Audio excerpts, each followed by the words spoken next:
اللہ کی کتاب پر اور پیغمبروں پر ایمان لائے، اور مال باوجود عزیز رکھنے کے رشتہ داروں اور یتیموں اور محتاجوں اور مسافروں اور مانگنے والوں کو دیں، اور گردنوں کے چھڑانے میں خرچ کریں، اور نماز پڑھیں اور زکوٰۃ دیں، اور جب عہد کر لیں تو اس کو پورا کریں، اور سختی اور تکلیف میں اور جنگ کے وقت ثابت قدم رہیں۔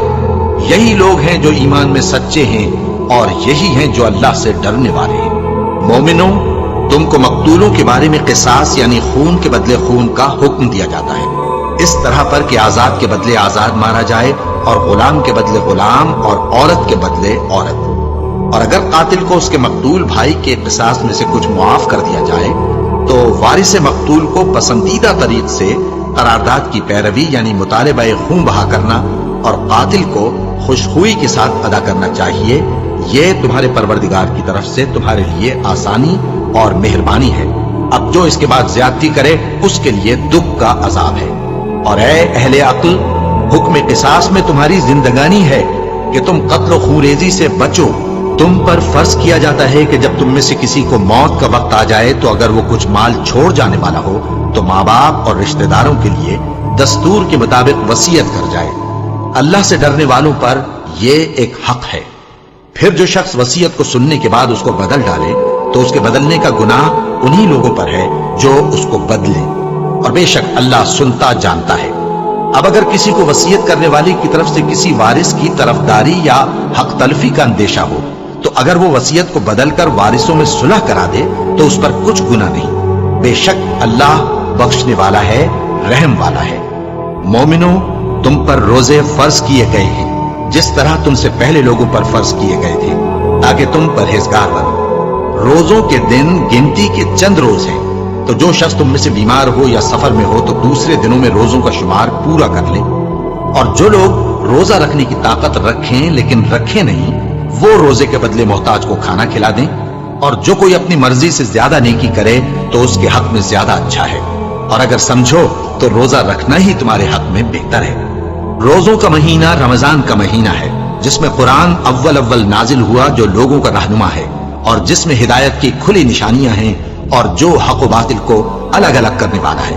تو جو کوئی تم میں سے اس مہینے میں موجود ہو چاہیے کہ پورے مہینے کے روزے رکھے، اور جو بیمار ہو یا سفر میں ہو تو دوسرے دنوں میں روزے رکھ کر ان کا شمار پورا کر لے۔ اللہ تمہارے حق میں آسانی چاہتا ہے اور سختی نہیں چاہتا، اور یہ آسانی کا حکم اس لیے دیا گیا ہے کہ تم روزوں کا شمار پورا کر لو، اور اس احسان کے بدلے کہ اللہ نے تم کو ہدایت بخشی ہے تم اس کو بزرگی سے یاد کرو اور اس کا شکر کرو۔ اور اے پیغمبر، جب تم سے میرے بندے میرے بارے میں دریافت کریں تو انہیں معلوم ہو کہ میں تو تمہارے پاس ہی ہوں۔ جب کوئی پکارنے والا مجھے پکارتا ہے تو میں اس کی دعا قبول کرتا ہوں۔ تو ان کو چاہیے کہ میرے حکموں کو مانیں اور مجھ پر ایمان رکھیں تاکہ نیک رستہ پائیں۔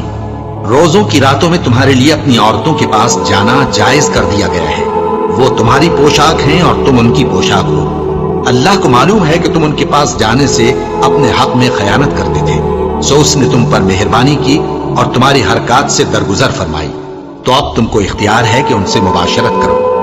اور اللہ نے جو چیز تمہارے لیے لکھ رکھی ہے یعنی اولاد، اس کو اللہ سے طلب کرو اور کھاؤ اور پیو یہاں تک کہ صبح کی سفید دھاری رات کی سیاہ دھاری سے الگ نظر آنے لگے، پھر روزہ رکھ کر رات تک پورا کرو۔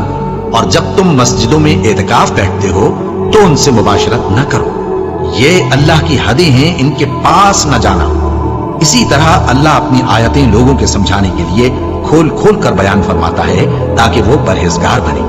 اور آپس میں ایک دوسرے کا مال ناحق نہ کھاؤ اور نہ اس کو رشوتاً حاکموں کے پاس پہنچاؤ تاکہ لوگوں کے مال کا کچھ حصہ ناجائز طور پر کھا جاؤ، اور اسے تم جانتے بھی ہو۔ اے پیغمبر، لوگ تم سے نئے چاند کے بارے میں دریافت کرتے ہیں کہ گھٹتا بڑھتا کیوں ہے۔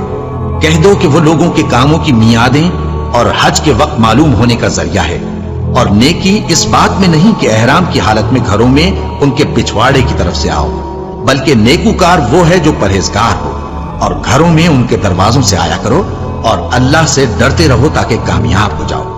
اور جو لوگ تم سے لڑتے ہیں تم بھی اللہ کی راہ میں ان سے لڑو، مگر زیادتی نہ کرنا کہ اللہ زیادتی کرنے والوں کو دوست نہیں رکھتا۔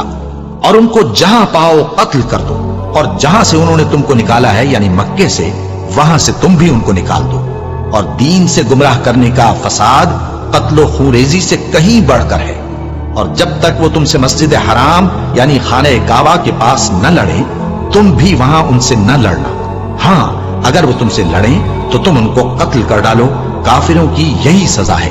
پھر اگر وہ باز آ جائیں تو اللہ بخشنے والا ہے، رحم کرنے والا ہے۔ اور ان سے اس وقت تک لڑتے رہنا کہ فساد نابود ہو جائے اور ملک میں اللہ ہی کا دین غالب ہو جائے۔ پھر اگر وہ فساد سے باز آ جائیں تو ظالموں کے سوا کسی پر زیادتی نہیں کرنی چاہیے۔ ادب کا مہینہ ادب کے مہینے کے مقابل ہے، اور ادب کی چیزیں ایک دوسرے کا بدلہ ہیں۔ بس اگر کوئی تم پر زیادتی کرے تو جیسی زیادتی وہ تم پر کرے ویسی ہی تم اس پر کرو، اور اللہ سے ڈرتے رہو اور جان رکھو کہ اللہ ڈرنے والوں کے ساتھ ہے۔ اور اللہ کی راہ میں مال خرچ کرو اور اپنے آپ کو ہلاکت میں نہ ڈالو، اور نیکی کرو، بے شک اللہ نیکی کرنے والوں کو دوست رکھتا ہے۔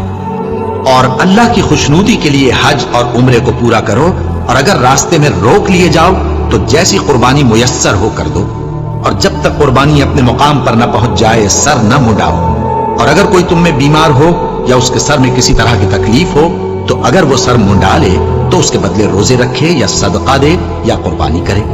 پھر جب تکلیف دور ہو کر تم مطمئن ہو جاؤ تو جو تم میں حج کے وقت تک عمرے سے فائدہ اٹھانا چاہے وہ جیسی قربانی میسر ہو کرے، اور جس کو قربانی نہ ملے وہ 3 روزے ایام حج میں رکھے اور 7 جب واپس ہو۔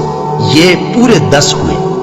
یہ حکم اس شخص کے لیے ہے جس کے اہل و عیال مکے میں نہ رہتے ہوں۔ اور اللہ سے ڈرتے رہو اور جان رکھو کہ اللہ سخت عذاب دینے والا ہے۔ حج کے مہینے معین ہیں جو معلوم ہیں، تو جو شخص ان مہینوں میں حج کی نیت کر لے تو حج کے دنوں میں نہ عورتوں سے اختلاط کرے، نہ کوئی برا کام کرے اور نہ کسی سے جھگڑے۔ اور جو نیک کام تم کرو گے وہ اللہ کو معلوم ہو جائے گا۔ اور زاد راہ یعنی رستے کا خرچ ساتھ لے جاؤ، کیونکہ بہترین زاد راہ پرہیزگاری ہے۔ اور اے اہل عقل مجھی سے ڈرتے رہو، اس کا تمہیں کچھ گناہ نہیں کہ حج کے دنوں میں بذریعہ تجارت اپنے پروردگار سے روزی طلب کرو۔ اور جب عرفات سے واپس ہونے لگو تو مشعر حرام یعنی مزدلفہ میں اللہ کا ذکر کرو، اور اس طرح ذکر کرو جس طرح اس نے تم کو سکھایا، اور اس سے پیشتر تم لوگ ان طریقوں سے محض ناواقف تھے۔ پھر جہاں سے اور لوگ واپس ہوں وہیں سے تم بھی واپس ہو، اور اللہ سے بخشش مانگو، بے شک اللہ بخشنے والا ہے، رحمت کرنے والا ہے۔ پھر جب حج کے تمام ارکان پورے کر چکو تو مینا میں اللہ کو یاد کرو جس طرح اپنے باپ دادا کو یاد کیا کرتے تھے، بلکہ اس سے بھی زیادہ۔ اور بعض لوگ ایسے ہیں جو اللہ سے التجا کرتے ہیں کہ اے پروردگار ہم کو جو دینا ہے دنیا ہی میں دے دے، اور ایسے لوگوں کا آخرت میں کچھ حصہ نہیں۔ اور بعض ایسے ہیں کہ دعا کرتے ہیں کہ پروردگار ہم کو دنیا میں بھی نعمت عطا فرما اور آخرت میں بھی نعمت بخشیو اور دوزخ کے عذاب سے محفوظ رکھیو۔ یہی لوگ ہیں جن کے لیے ان کے کاموں کا حصہ یعنی اجر نیک تیار ہے، اور اللہ جلد حساب لینے والا ہے۔ اور قیام مینا کے دنوں میں جو گنتی کے دن ہیں اللہ کو یاد کرو۔ اگر کوئی جلدی کرے اور 2 ہی دن میں چل دے تو اس پر بھی